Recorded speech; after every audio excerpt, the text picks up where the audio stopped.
Welcome to Rusty Nail and Friends, a place where little things long forgotten come quietly to life.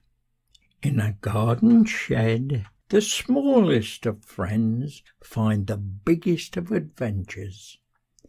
So snuggle down and get comfortable, and let the story begin.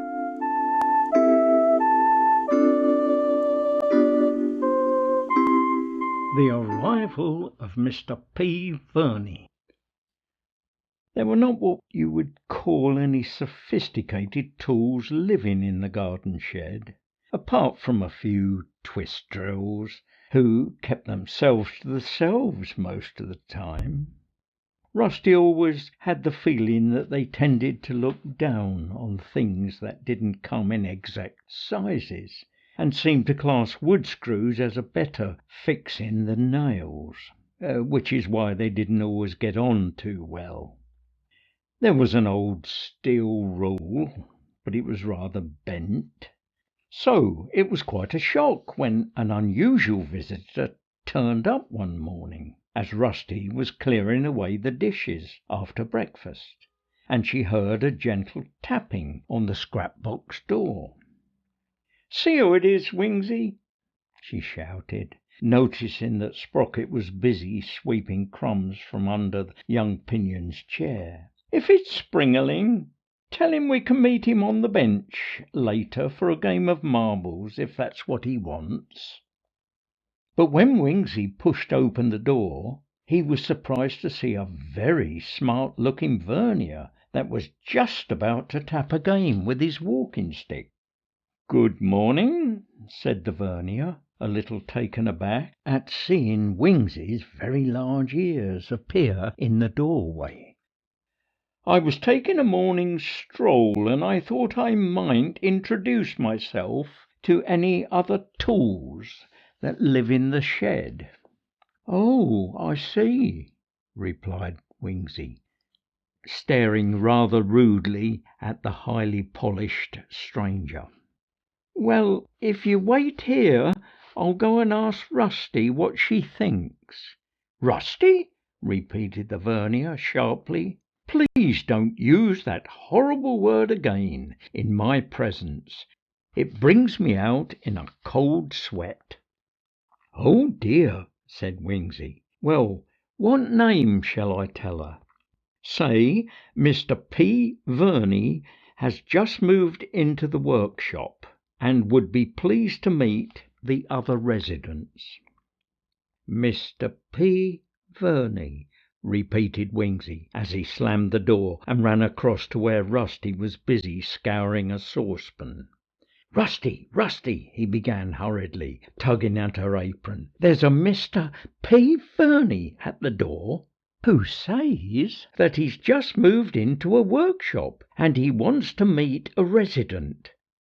Oh, and I'm not to mention the horrible word Rusty again. Slow down, will you, Wingsey? Now, who did you say was at the door?" said Rusty, glancing up at Sprocket. "Mr. P Verny. He's tall and shiny, with a big mouth," gabbled Wingsey, "and the name Rusty brings him out in a cold sweat."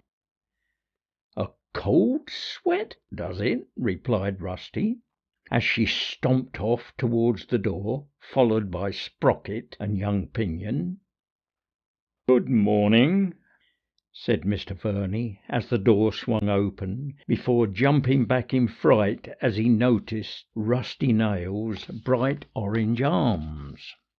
"I'm Rusty Nail," she began in a bossy voice, "and this is my friend Sprocket. I understand that you have moved into a workshop and wish to meet a resident." "Well, yes," replied the Vernier. "I've just moved into this workshop. I live in that polished wooden box at the end of the bench, and I was hoping to meet some calipers, or perhaps a micrometer or two." "Well, I'm sorry, mate," interrupted Sprocket, "but there's none of that sort around here. You see, Morris Wainwright does all his repairs using a big hammer. But you're welcome to join us for a game of marbles on the bench later, if you wish." Mr. P. Verny glanced first at young Pinion, whose face was smeared with grinding paste, then at Sprocket, who was holding a dustpan half full of crumbs, and finally at Rusty, who continued to glare back in a most unladylike manner, before pronouncing, in the poshest voice they had ever heard, "Under the circumstances, no. I may be better if I go my way and you carry on your way." And with that he swung round on his heels and marched smartly off, tapping his cane on the bench top as he went. Then, on reaching the polished box, he glanced briefly over his shoulder and stuck his nose in the air, before stepping inside and closing the lid with a loud click. "Well," said Sprocket, after a pause, "that's a posh one, and no mistake." "That's it, of course," shouted young Pinion. "That's what the P stands for."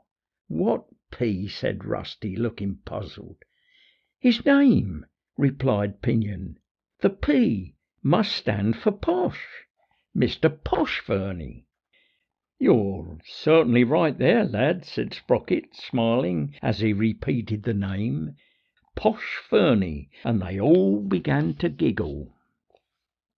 A little later Springaling arrived, and they told him all about Mr. Posh Verny, how posh he was, and that he lived in the polished box at the other end of the bench. "And guess what?" said Wingsey. "He said that we must never use that horrible name Rusty, as it brings him out in a cold sweat." "Shut up, Wingsey!" snapped Rusty. "I'm sure Springaling doesn't want to hear that." "Well, well, well," began Springaling, bouncing up and down with excitement. "A Vernier, you say, living in our shed? Well, well. Of course they're very, very clever," he went on, "and they can measure things so small you can hardly see them." "What, smaller than a split pin?" interrupted young Pinion. "Oh, much, much smaller than that," replied Springaling. "Even smaller than a spider's leg or a mouse's whiskers." "Can they measure how thick a moonbeam is?" blurted the two-faced nut. "Oh, do stop asking silly questions, you lot!" shouted Rusty. "It doesn't matter how clever he is, or how many small things he can measure. He's no right to say that my name, Rusty, brings him out in a cold sweat. It's my name, and I'm proud of it, so there." "Quite right, Rusty," agreed Sprocket. "I think it's a very nice name." "And so do I," said Pinion. "Me too, and me," blurted the two-faced nut, and they all gave her a big hug, while Sprocket went to make a fresh pot of coffee. The next few days were fine and sunny, and the shed gang spent most of the time playing marbles on the bench. The old spider who lived in the upturned flower pot kept score, just to make sure that two-faced nut didn't cheat by letting whichever face was winning take two goes. Every so often one of the marbles would hit Posh Verny's polished box, and he would flip open the lid like a jack-in-a-box and shout, "Why don't you run off and play somewhere else?" Or he would wave his cane in the air and shriek in his very posh voice, "Can't you see that I'm trying to think about things, very small things, and I really can do without these constant interruptions?" But they would just giggle and carry on rolling the marbles along the bench, which prompted Mr. Verny to slam the lid of his box down even harder, making the old spider stick her fingers in her ears and pull one of those horrible faces that spiders can. But today they soon got bored and sat on the window ledge, listening to young Pinion complaining about how he should have won the big glass marble with the green stripe inside. The old spider just grinned and shook her head, teasing him in her soft spidery voice by saying, "I don't think so, Pinion. I was keeping score, and my decision is final." Then, after a few minutes, Sprocket lost his patience and kicked the marble over to him, saying, Look here, Pinion. If it means so much to you, take it." Which made Rusty and Wingsey start moaning about how unfair it was, until Springaling shouted, "Be quiet, I can hear somebody outside." The next moment the shed door swung open, and in marched Morris Wainwright, looking even more agitated than usual.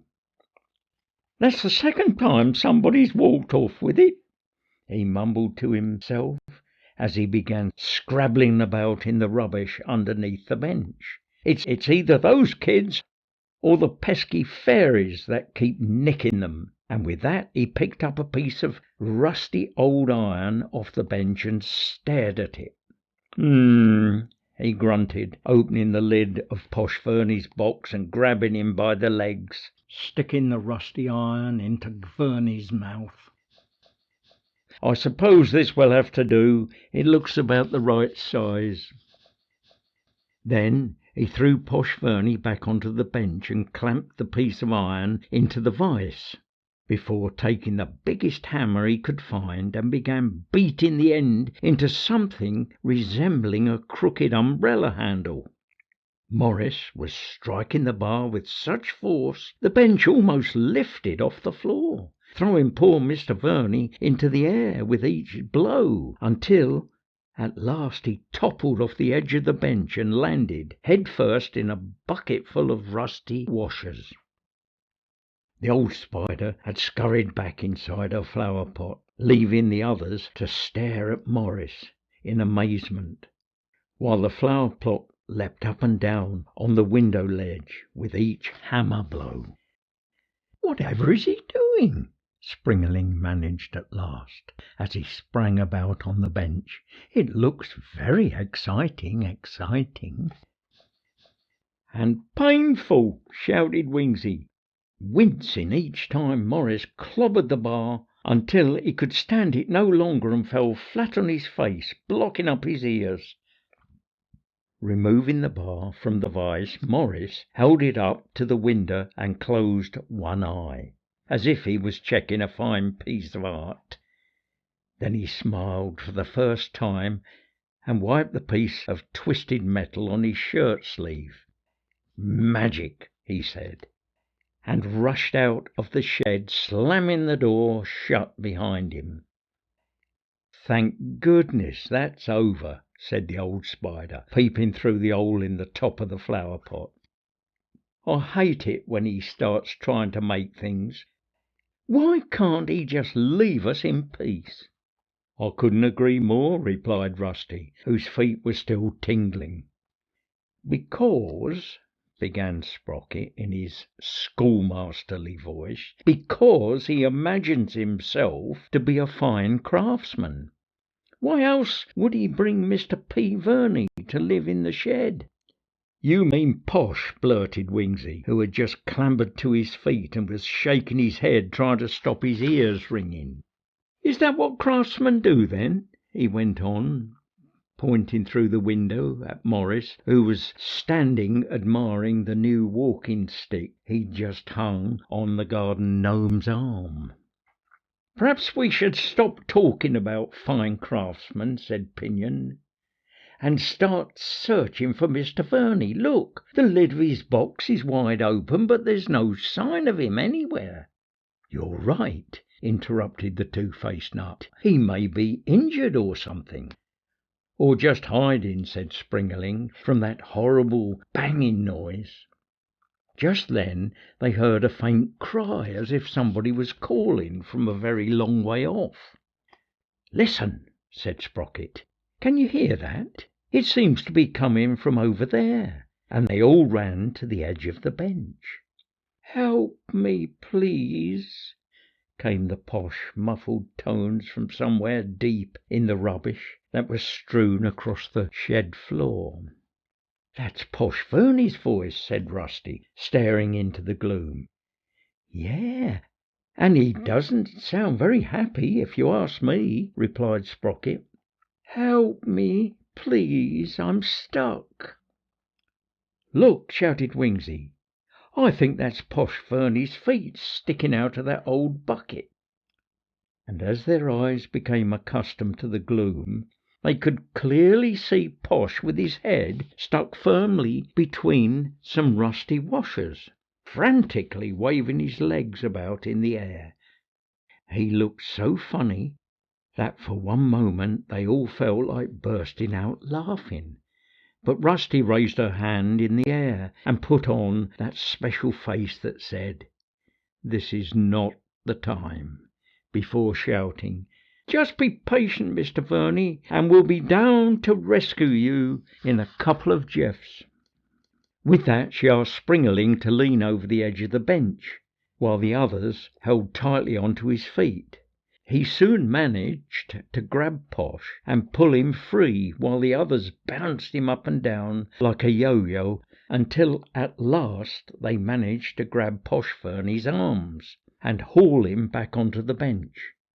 "Oh, thank you so much," he whimpered, as he landed with a bump, before taking out a clean white hanky and spitting out some rusty metal.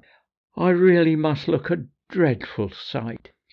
"Well, to be honest, Mr. Verny," replied young Pinion, "you did look rather peculiar waving your feet in the air like that." And, unable to keep a straight face any longer, he began to giggle. But once he started to giggle, he couldn't stop. And it wasn't long before the two-faced nut was also chuckling, which made Sprocket smile, then laugh out loud. Even Springaling couldn't stop himself bouncing up and down as he tried his hardest not to grin, while Rusty, who was determined not to see the funny side, burst into screams of laughter. As Mr. Verny wiped the smears of bright orange rust off his chin, only to find that his hands and arms had turned the colour of a marigold, the old spider, that was rarely seen smiling, was dangling from her web with great tears rolling down her cheeks as she stared at the dishevelled-looking Vernier, still trying his hardest to look dignified, while the others rolled and stumbled about the bench, roaring with laughter. Then, faintly at first, a tiny grin appeared to flicker across Mr. Verny's face, turning slowly into a smile, and then a chuckle, before at last erupting into screams of hysterical laughter. This may have gone on for some time if Morris Wainwright hadn't have rushed back into the shed and snatched Posh Verny from the bench. But this time he wiped him all over with an oily rag until he looked as good as new, and put him back in his box. However, the moment Morris Wainwright left, Mr. Verny flung open the lid of his box and shouted, "Will you all please call me Peter, and can I be your friend? Only if the name Rusty doesn't bring you out in a cold sweat," shouted Sprocket jokingly. "Rusty?" replied Peter. "Certainly not. From now on, Rusty is my favourite name, and Rusty Nail one of my best friends ever." Peter Verny would often call at the scrap box after that, either to invite the gang to play some game or other, or just to drink tea and chat. He taught young Pinion to add up and take away fractions, and spent ages telling Sprocket about the time he helped to make bicycles in a big factory, until one day it closed and never opened again. "Is that so?" Sprocket would say, even though he hadn't really been listening. "And what happened then, Peter?" "All the tools were sent to auction to be sold to whoever paid the most money," he would reply, shaking his head as if the whole world had come to an end, but never ever tiring of telling the same story over and over again.